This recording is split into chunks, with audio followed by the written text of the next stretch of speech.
Hey, pal. I said this doesn't matter what happened last night. It was going to be shocking no matter what happened. Well, it was shocking. Let's remember Donald Trump won Alabama by 28 points. Alabama was one of the 5 reddest states in the whole country. So the fact that a Democrat won, now one Republican said this morning, the Republicans managed to find the only Republican in the entire state of Alabama who could lose to a Democrat. And that's close to being true. Roy Moore was a very flawed candidate, long history of incendiary comments that alienated women in particular. And you look at the voting patterns, you saw patterns that we started to see in the election last year. Women, and particularly educated women, in the suburbs, leaving the Republican Party. Now, there wasn't enough of a trend last year to defeat Donald Trump, but that trend accelerated in this election. We also saw it in the Virginia election. And this has got to be a real warning sign to Republicans going forward, McGraw. Stephen Roberts, he only won by 10,000 votes, 1.5% in the percentage. That was at 99%. I didn't see the late numbers, but he only won by a few votes. So it's awful tough to sort of make, I think, or is it, to make these grandiose ideas with just, a handful of people switching votes. Well, that's a very fair point, except for 2 factors. One, as I pointed out, Trump won by 28%. So this is an enormous shift from how people in Alabama voted just a year ago.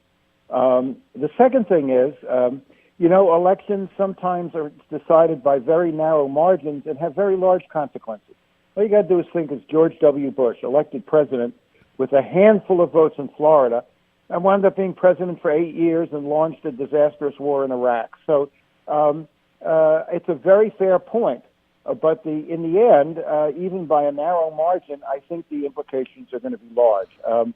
Not only in the obvious point that the margin for Republicans is now sliced to 1 vote in the U.S. Senate. All right, but I think it's more significant than that, because I think that if you look at the Republican moderates, whether it's Susan Collins of Maine or Murkowski of Alaska or others, are they going to be emboldened now to be more independent? Or are they going to be less afraid and less loyal toward Donald Trump?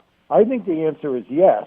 And I think that the reverberations here are going to be far more than the shift of just 1 Senate seat. All right, let me ask this question then, oh wise one. And that is, was last night's results in Alabama the fact that Roy Moore and the allegations of the young girls, or was it a repudiation of Donald Trump? Because those are 2 different things. They are 2 different things, but put it another way, Roy Moore and Donald Trump were soulmates. They ran they're very similar political profiles. These are guys who take the issue of the birther movement. Both of them, years and years ago, bought into the birther movement and the whole idea that Barack Obama was not a Christian and not even an American. If you look at their attitudes toward immigration, both of them used immigration as a wedge issue to create hostility. If anything, Roy Moore went beyond Donald Trump by saying that Muslims shouldn't even be allowed to sit in the U.S. Congress. If you look at the way they handled the issue of sexual harassment and the accusations against them, they're words that were almost identical. I looked it up. Their denials and their strategies were to say, I never met these people. I have no idea. They're all liars. They're all making it up. So, yes, they were different people. Yes, it's absolutely right to be cautious. As I say, Roy Moore was a uniquely flawed candidate, and it's probably true that an ordinary Republican would have won that seat pretty handily. But it's also true that you can't separate Moore and Trump in a way, and because they both have very similar political profiles, similar political strategies, and, of course, Trump went out of his way to endorse Roy Moore when a lot of Republicans in Washington were disdaining him and even criticizing him. So There's no way to say this was not a repudiation of Donald Trump. Yeah. There's just no doubt that this is part of it. But I think Roy Moore wins if these girl allegations never came up. So he would have been aligned and said all those things and been as controversial as he was. It was the allegations from the young girls that was the reason why he lost. But let me ask you this question, Stephen Roberts. What happens to Steve Bannon now? What happens to the Steve Bannon movement? What happens to him going after establishment Republicans? Well, it's a very good question. I do not think he is going to be deterred. I think he will continue to split the Republican Party and fight the Civil War. I think he will continue to recruit Roy Moore-type candidates, maybe not as flawed and as vulnerable, but certainly with the same anti-establishment attitude. Let's remember Roy Moore was also at odds with the Republican leadership in the Senate.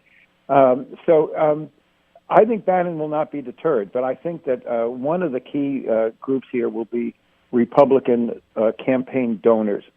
And I think Bannon's going to find it a lot harder to raise money for these insurgent candidates than before Roy Moore's defeat.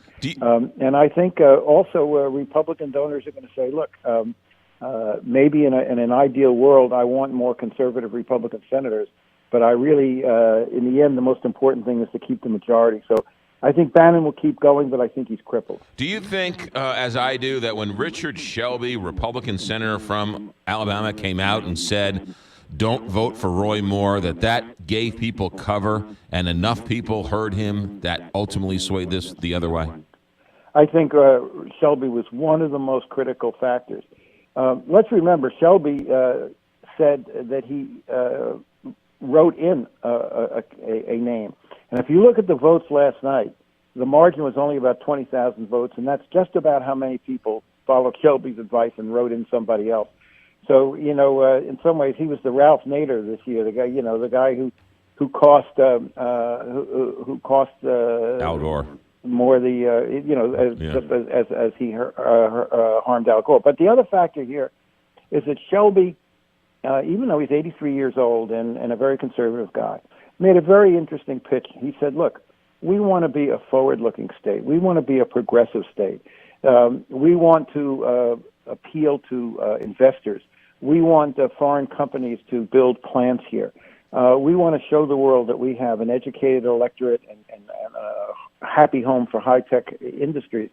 And if you look at the voting patterns, key areas that went for Jones were cities like Huntsville, where there is a major aerospace industry, Tuscaloosa, which is the home to the university. They do more than play football in Tuscaloosa. Mobile, which is a tourist attraction and a trading post on the Gulf Coast.